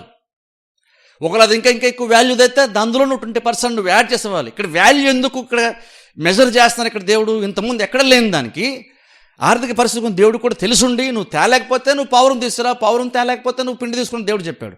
కానీ ఇక్కడికి వచ్చేసరికి మాత్రం దేవుడు ఎందుకు స్పెసిఫిక్గా ఒక ఇచ్చేటువంటి దానికి ఎందుకు వెల కడుతున్నాడంటే, నువ్వు నష్టాన్ని పూడ్చడానికి ఇంకో 20% నువ్వు యాడ్ చేయాలి. అందుకని ఇక్కడ యాజకుడు కాదు మాట్లాడేది, దేవుడు చెప్తున్నాడు, నువ్వు తెచ్చింది నువ్వు నష్టం తీసుకొచ్చావు, వస్తువు నువ్వు తేడం లేట్గా తెచ్చావు, సరిగ్గా తేలేదు, ఇది మొత్తం జరిగింది, పొరపాటు జరిగింది. అప్పుడు ఏం చేయాలంటే నువ్వు 20% యాక్చువల్ అందులో వాల్యూలు యాజకుడు చెప్తాడు, అందులో 20% ఇంకా నువ్వు యాడ్ చేసి నువ్వు యాజకుని తెచ్చి ఇవ్వాలి. అలా చేసి నువ్వు బలిని అర్పించి నువ్వు పరిహారంగా నువ్వు దాన్ని క్షమాపణ పొందాలని దేవుడు చెప్తున్నాడు. అందుకోసం అంటే బైబిల్లో యాక్చువల్గా చూస్తే కొన్ని రెఫరెన్స్ చెప్పచ్చు, కానీ మనకు టైం సరిపోదు, సందర్భం అది కూడా కాదు కాబట్టి నేను అటు గురించి మాట్లాడలేదు. కానీ యాక్చువల్గా మీరు గమనిస్తే లేవాకన్నా 23వ అధ్యాయం 27వ అధ్యాయంలో అలా చివరిలో చూస్తే యువటం గురించి కూడా దేవుడు మాట్లాడుతూ అది పరిశుద్ధమైనది, పవిత్రమైనటువంటి దాన్ని మాట్లాడతాడు. వీళ్ళు లేవాకన్నా 27వ అధ్యాయంలో అనుకుంటే యాక్చువల్గా చూస్తే అక్కడ కూడా దేవుడు దీని గురించి మాట్లాడతాడు. 5వ వంతు అంటాడు, అక్కడ కూడా దేవుడు మాట్లాడతాడు యాక్చువల్గా. అండ్ నువ్వు కనుక తప్పు చేస్తే, అంటే ఈ విషయాలు ఇచ్చే విషయంలో కనుక పొరపాటు చేస్తే నువ్వు దాని వాల్యూ నీకు తెలియాలి. కాబట్టి నువ్వు ఏం చేయాలంటే బహుశా నువ్వు లేట్ చేస్తావు. ఇప్పుడు ఎగ్జాంపుల్ అనుకుందాం, సపోజ్ ఇది నేను అంత సీరియస్ తీసుకుని, కానీ యాక్చువల్గా దేవుడు సీరియస్ తీసుకుంటాను. యాక్చువల్గా ఇప్పుడు దశ భాగం ఇవ్వాల్సిన టైం మీరు ఇవ్వలేదు అనుకుందాం, సపోజ్ అనుకుందాం. ఇప్పుడు నేనైతే పెద్ద పట్టించుకోను, అసలు మీరు ఇచ్చారు లేదు ఎవరు ఇస్తారో నాకు అసలు గుర్తు కూడా ఉండదు యాక్చువల్గా.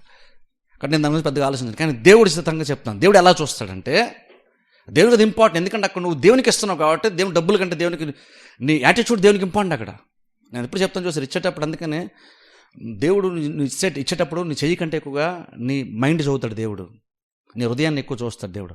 నువ్వు ఇచ్చేటప్పుడు నువ్వు చేతులు ఎంత ఇచ్చావో దానికంటే ఎక్కువగా ఇచ్చేదాన్ని బట్టి కూడా నీ మైండ్ అంటే తెలిసిపోద్ది, నువ్వు దేనికి ఇంపార్టెన్స్ తెలుస్తుంది. కానీ ఇచ్చే విధానాన్ని బట్టి కూడా దేవుడు ఇచ్చేటప్పుడు నీ మైండ్ని దేవుడు రీడ్ చేస్తాడు, నాలెడ్జ్ చేస్తాడు. నువ్వే వైఖరితో నువ్వు ఇస్తున్నావు, నువ్వెంత ఘనపరిస్థితుల్లో ఎంత గౌరవంగా ఇస్తున్నావు, నువ్వేం ఆలోచించేస్తున్నావు, ఇచ్చేటప్పుడు ఏ విధానం నువ్వు ఇస్తున్నావు, అది కూడా దేవుడు యాక్చువల్గా చూస్తాడు.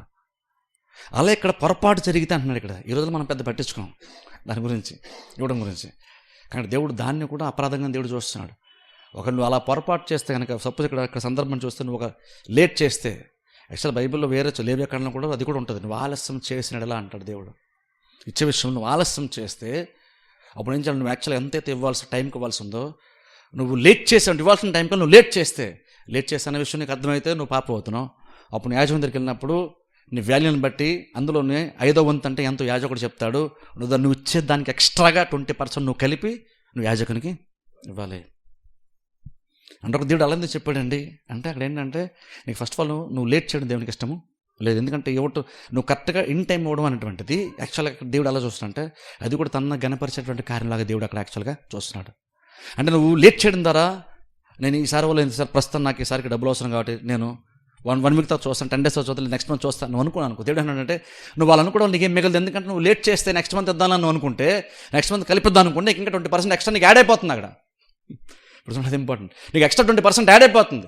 కాబట్టి ఇప్పుడు ఇవ్వడం వల్ల నేను నష్టపోతాను అనుకున్నా, కానీ బేసిక్ ఎలాగైనా ఒకటే. నువ్వు ఒకవేళ ఇప్పుడు నెక్స్ట్ మంత్ ప్రాబ్లం లేదు, కానీ అది పాపంగా మారుతుంది. అది తెలిసినప్పుడు తెలియగానే మళ్ళీ వెళ్ళాలి. ప్రాబ్లం ఒకటి, అది నెక్స్ట్ మంత్ వెళ్తాను అనుకుంటే కాదు, అది తప్ప నీకు అర్థమైనప్పుడు వెంటనే నువ్వు వెళ్ళిపోవాలి. అప్పుడు దాన్ని బట్టి నువ్వు 20% నువ్వు ఎక్స్ట్రాగా దాన్ని కలిపి నువ్వు ఇవ్వాలి. అంటే బేస్ దేవుడు కూడా ఏం చేస్తాడు ఫైనాన్షియల్గా ఏంటంటే, దేవుడు కూడా ఎలా అంటే ఒక మంచి సాంప్రదాయాన్ని ఇజ్రాయెల్ ప్రజలకు ఇచ్చాడంటే, నువ్వు మిగిల్చుకుందని ప్రయత్నం చేస్తే నీ పెద్దగా మిగిలేదేమీ ఉండదు. అది నువ్వు అర్థం చేసుకుని నువ్వు ఏం చేయాలంటే దేవుని గణపరచడానికి నువ్వు చేసేస్తే నీకు ఎక్కువ ప్రతిఫలము వస్తుంది. మిగిల్చుకుందా నీకు నువ్వుగా ప్రయత్నం చేస్తే నీకేం పెద్దగా మిగలదు. ఎందుకంటే ఆల్రెడీ నువ్వు వెలగన మళ్ళీ దీన్ని చేసి తీరాలి. అట్లా చేయకుండా నువ్వు నన్ను గణపరచడం కోసం ఆలోచించుకొని భారంగా ఫీల్ అవ్వకు. ఇది ప్రభు నిన్ను గణపరిచిన కార్యం అనుకుని నువ్వు చేస్తే నీకు ఇందులో ఆశీర్వాదం ఉంటుంది. ఎప్పుడైతే లేట్ చేస్తావో నువ్వు నిందితుడు అవుతున్నావు, పాపం అవుతున్నావు. యాడ్ చేసి ఇవాళ దానికి నువ్వు ప్రాయశ్చిత్తము చేసుకోవాలి. 17వ వచనం చదవండి. చేయకూడదని యెహోవా ఆజ్ఞాపించిన వాటిలో దేనినైనను చేసి ఒకడు పాపి అయిన ఎడల అది పొరపాటున జరిగినను అతడు అపరాధి అయి తన దోష శిక్షణకు శిక్ష భరించును. కావున నీవు ఏర్పరిచిన వెల చొప్పున మందలో నుండి నిర్దోషమైన పొట్టేలును అపరాధ పరిహారార్థ బలిగా అతడు యాజకుని యొద్దకు తీసుకుని రావలను. అతడు తెలియకయే పొరపాటున చేసిన తప్పును గూర్చి యాజకుడు అతని నిమిత్తము ప్రాయశ్చిత్తము చేయగా అతనికి క్షమాపణ కలుగును. అది అపరాధ పరిహారార్థ బలి. అతడు యెహోవాకు విరోధముగా అపరాధము చేసినది వాస్తవము. చాలు. ఇక్కడ చూడండి, ఇక్కడ మళ్ళీ ఒకసారి 17, 18, 19 యాక్చువల్గా ఎంతమంది చెప్పింది దేవుడు రిపీట్ చేశారు లాస్ట్లో ఫినిషింగ్లో. ఇక్కడ మనం చూస్తే దోషశిక్షను భరిస్తావు. నువ్వు ఈ విషయంలో, పవిత్రమైన కార్యాల విషయంలో నువ్వు లేట్ చేసావు, లేదా చేసే విషయంలో నువ్వు ఫెయిల్ అయ్యావు, చెయ్యలేకపోయావు, లేదా చెయ్యలేదు, లేదంటే అపవిత్రత ముట్టుకున్నావు, లేదా మాట ఇచ్చి మాట తప్పావు, నువ్వు సాక్షివి, సైలెంట్గా ఉన్నావు, ఇవన్నీ కూడా అందులోనికే దోషంలోనికి వస్తాయి. నువ్వు దోషిగా మారుతున్నావు, నువ్వు పాపవి. అది జస్ట్ నేను చూస్తే చిన్న విషయమే కదా, నేను వదిలేను. నువ్వు దోషివి, నువ్వు పాపివి, దానికి పరిహారం ఖచ్చితంగా జరిగే తీరాలి. ఇది నువ్వు చేస్తే నువ్వు క్షమాపణ ఉంటావు. ఎందుకంటే అక్కడ దేవుడు చూడండి మాట్లాడుతున్నాడు, యెహోవాకు విరోధంగా అపరాధము చేసినది వాస్తవమే. సరే, నేను ఆ ఉద్దేశంతో నేను అనుకోలేదు అన్నాను వీళ్ళే. దేవుడు లాస్ట్లో స్టేట్మెంట్ ఇచ్చాడు అక్కడ, అతను చేసింది వాస్తవమే. అని నువ్వు పొరపాటున చేసావా, కావాలని చేసావా, తెలిసి చేసావా, తెలియక చేసావా, అల్టిమేట్ అది కాదు. దేవుడు చూస్తాను, నువ్వు చేసినది వాస్తవమే. అల్టిమేట్ దేవుడు ఏమంటున్నాడంటే నువ్వు చేసావా లేదన్న దేవుడు అడుగుతున్నాడు. అంతే లాస్ట్లో దేవుడు ఆ స్టేట్మెంట్ ఇచ్చాడు అక్కడ, అతను చేసినైతే వాస్తవమే. మనం కొన్ని సందర్భాలు ఏంటంటే ఇలాగా మనం చాలా రీజన్స్ చెప్తూ ఉంటాం. మనం ఎందుకు ఇలా చేయలేదు, ఎందుకు అలా చేయలేదు, ఎందుకు చెప్పలేదు, ఎందుకు అవ్వలేదు, ఎందుకు లేట్ చేసి మనం చాలా రీజన్స్ చెప్పుకుంటాం మనం. కానీ దేవుడు అన్నాడు అతను చేసినైతే వాస్తవమే. అంటే వాస్తవం ఎంత అది బలమైనటువంటిదో, అది ఎంత నిజమో, పరిహారం కూడా అంతే నీకు నిజంగా అవసరం. అది చేసుకోమని దేవుడు మనకి చెప్తున్నాడు. ఇది 5వ అధ్యాయం ఏంటంటే దేవుడు వారికి ఇచ్చినటువంటి ఆచారాలు. అదొక బోర్డర్ లాగా దేవుడు పెట్టి, మీరు ఈ విషయాల్లో మీరు ఇలాగలాగా చేస్తే మీరు బాగుంటారు, మీ సమాజం బాగుంటుంది, మీ భవిష్యత్తు బాగుంటుంది. అది మన మేలు కోసం దేవుడు చెప్పాడు. ఒకళ్ళు నువ్వు ఫెయిల్ అయినా సరే నువ్వు పరిహారం చేసుకొని తీరాల్సిందే. ఎందుకనంటే నువ్వు తెలియకుండా ఒకళ్ళు చేసినా, మర్చిపోయినా, నువ్వు చేసిందైతే వాస్తవమే. ఇప్పుడు చూడండి, ఇప్పుడు మనం బహుశా ఇలాగ ప్రతిదీ మనం ఇలా చేయకపోవచ్చు, కానీ ఇంకనూ అదైతే నిజంగా అపరాధమే. దానికి ఇంకనూ క్షమాపణ అవసరం. ఆ క్షమాపణ మనం క్రీస్తు దగ్గరికి వెళ్ళడం ఇంకా ఇంపార్టెంట్. వాళ్ళ జంతువుని కనుక బలిగా దేవుడు చెప్పినట్టుగా చేసి అర్పిస్తే దేవుడు అంటున్నాడు నేను క్షమిస్తాను అని దేవుడు చెప్తున్నాడు. క్షమాపణ కలుగుతుంది. అదంతా వాస్తవం. న్యూ టెస్ట్మెంట్లో యేసుక్రీస్తు ద్వారా మన క్షమాపణ ఇంకా వాస్తవం, ఇంకా నిజంగా ఇంకా బెటర్ క్షమాపణ, మరింత శ్రేష్టమైనటువంటి క్షమాపణ ఆశీర్వాదం దేవుడు మనకి ఇస్తున్నాడు. ఎందుకంటే దేనికంటే దేవుడు ఇంకా నిర్దోషమైనటువంటి వాడు యేసుక్రీస్తు. ఆయన ఎటువంటి కలంకం కానీ పాపం కానీ ఏదీ లేదు. యాక్చువల్గా ఆయన పర్ఫెక్ట్. ఎందుకంటే ఆయన ఏది మాట ఇచ్చి తప్పింది లేదు. యేసుక్రీస్తు అబద్ధం మాట్లాడింది లేదు, మాట ఇచ్చి నిలబెట్టుకోకుండా ఉండిపోయింది లేదు. ప్రతిదీ యేసు పర్ఫెక్ట్గా చేశాడు. కాబట్టి ఆయన వరంగా చెప్పాలంటే ఆయన పర్ఫెక్ట్ సాక్రిఫైస్ మనకి, అంటే పరిశుద్ధమైనటువంటి సంపూర్ణమైనటువంటి ఒక అర్పణగా దేవుడు తనతో అర్పించుకొని మనకి క్షమాపణ దేవుడు మనకి ఇస్తున్నాడు. అందుకని ఇవన్నీ బలు మనం అర్పించాం. కానీ ఇప్పటికి న్యూ టెస్ట్మెంట్లో మనం ఒప్పుకోవడం గురించి బైబిల్లో ఉంది. న్యూ టెస్ట్మెంట్ కూడా దేవుడు ఒప్పుకొని బలిని చెల్లించి అప్పుడు నీకు క్షమాపణ వస్తుంది. ఇప్పుడు మనం బలి చెల్లించాం, కానీ ఇప్పుడు మనం దేవుడి దగ్గర మనం ఒప్పుకోవాలి.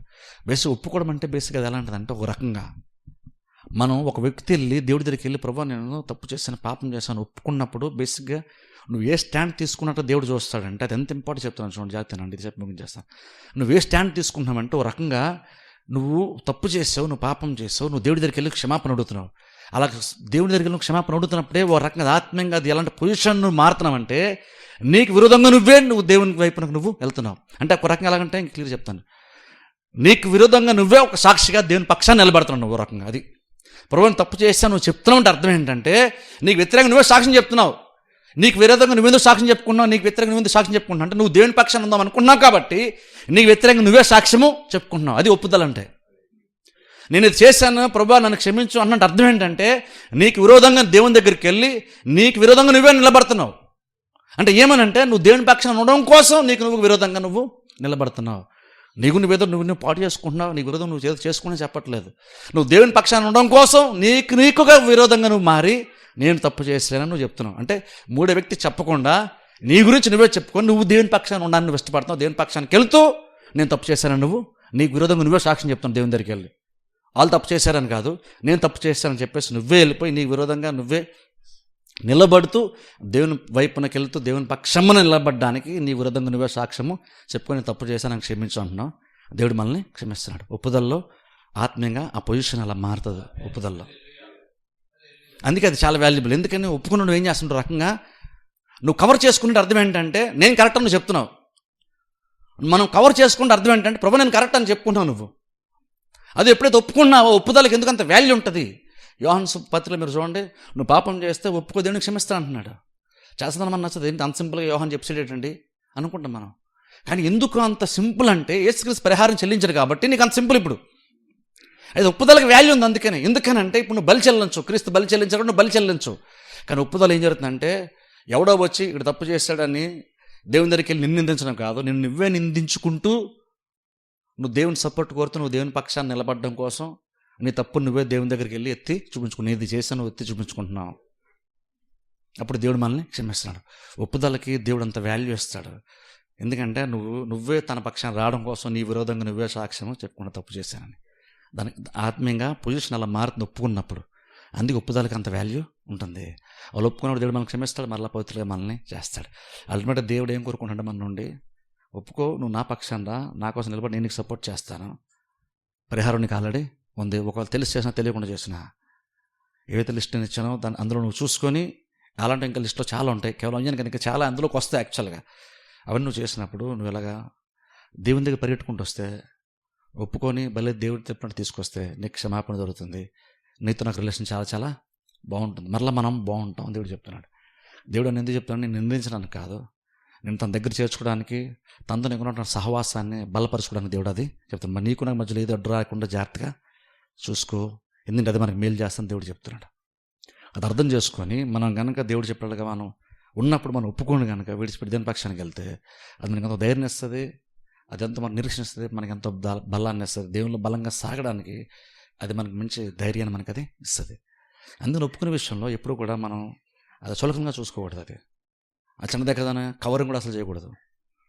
మనం కనుక ఒప్పుకుంటే దేవుడు క్షమిస్తాను బైబిల్లో దేవుడు చెప్తే. ఎందుకంటే అల్టిమేట్ నేను బలపరిచిన దేవుని యొక్క ఉద్దేశం. అందుకని దేవుడు మనకి ఇచ్చాడు. మనం కూడా అది చిన్న చిన్న విషయాలు తప్పిపోతుంటాం. ఈ 5వ అధ్యాయం దేవుడు చెప్పాడు, అవి జాగ్రత్తగా మనం కూడా సీరియస్గా తీసుకొని చూసుకొని దేవుడి క్షమాపణ పొందుకుంటే దేవుడు క్షమిస్తాడు, క్షమాపణ పొందుకుంటాం. దానివల్ల ఇంకెక్కువ దేవుని మనం పొందుకుంటాం. ప్రార్థన చేస్తాం. అందరూ తల వంచి కళ్ళు మూసుకొని నేనే చిన్న ప్రార్థన చేస్తాను. మమ్మల్ని మిక్కిలిగా ప్రేమిస్తున్న మా పరమ తండ్రి, పరిశుద్ధ దేవ, మీకు వందనాలు స్తోత్రాలు చెల్లిస్తున్నాం. రాత్రికాల సమయంలో ప్రభువా లేవ్యకాండం 5వ అధ్యాయం ఉన్నటువంటి విషయాలు ప్రభువా, మేము అనేకమైన విషయాలు ప్రభువా మేము తెలుసుకోవడానికి మీరు మాకు ఇచ్చిన ఈ మాటలను బట్టి ప్రభువా మీకు వందనములు స్తోత్రాలు చెల్లిస్తున్నాం. అనేకమైన విషయాల ప్రభువా మేము తప్పిపోతూ ఉంటాం ప్రభువా. అది గ్రహించినటువంటి నీవు మమ్మల్ని ప్రభా నిందించగా, దోషిగా నిలబెట్టగా, మమ్మల్ని అవమానపరచక, మమ్మల్ని త్రోసివేయక ప్రభా, తృణీకరించగా, మమ్మల్ని చేర్చుకోవాలనేటువంటి ఒక మంచి ఉద్దేశంతో ప్రభా అర్పణ గురించి ప్రభా నువ్వు పాత నిబంధన కాలంలో ప్రజలకు ఇచ్చావు ప్రభా. వాటి ద్వారా తండ్రి మీతో వరకు సహవాసాన్ని బలపరుచుకునే ఉద్దేశంతో ప్రభు నువ్వు ఇచ్చావు. అది గ్రహించి ప్రభు మేము కూడా నూతన నిబంధనలో యేసుక్రీస్తు ద్వారా ప్రభు మా సమస్యలను పరిష్కరించుకుంటూ ప్రభు మీతో తండ్రి మేము సరైనటువంటి సహవాసము సంబంధము కలిగి ప్రభు ఆత్మీయంగా మేము బలపడుతూ ముందుకు సాగడానికి సహాయం చేయమని ప్రార్థిస్తున్నాం. ఏదైతే ప్రభు మీరు మనం ఆశిస్తున్నారు తండ్రి, అలాగని బ్రతికేటువంటి బ్రతుకును, అట్టి ప్రభు ఆత్మీయతను, అట్టి పరిశుద్ధతను, అట్టి ధైర్యాన్ని, బలాన్ని, ఆత్మ బలాన్ని, ధైర్యాన్ని ప్రభు మీరు మాకు అందరికి కూడా మీరు దయచేయమని ప్రార్థిస్తాం. ఇప్పుడు మీ కొరకు నిలబడగలిగేటువంటి ఒక స్థితిని మీరు మాకు దయచేయమని ప్రార్థిస్తున్నాం. వచ్చిన ప్రతి బిడ్డని వారి కుటుంబాన్ని ప్రభు మీరు దీవించండి, ఆస్వాదించండి. ఇంకో ప్రభు మీరు మాతో మాటలు మమ్మల్ని బలపరిచి అనేకమైన విషయాలు ప్రభు మాకు తెలియజేసి మీ క్షేమకర మార్గాలు మమ్మల్ని నడిపింపజేయమని ప్రార్థిస్తున్నాం. ఇచ్చిన మాటలన్నీ బట్టి ప్రభు మీకు వందనాలు స్తోత్రాలు. వచ్చిన ప్రతి బిడ్డని మీరు దీవించి ఆస్వాదించమని యేసుక్రీస్తు నామమున ప్రార్థిస్తున్నామా పరమ తండ్రి, ఆమేన్.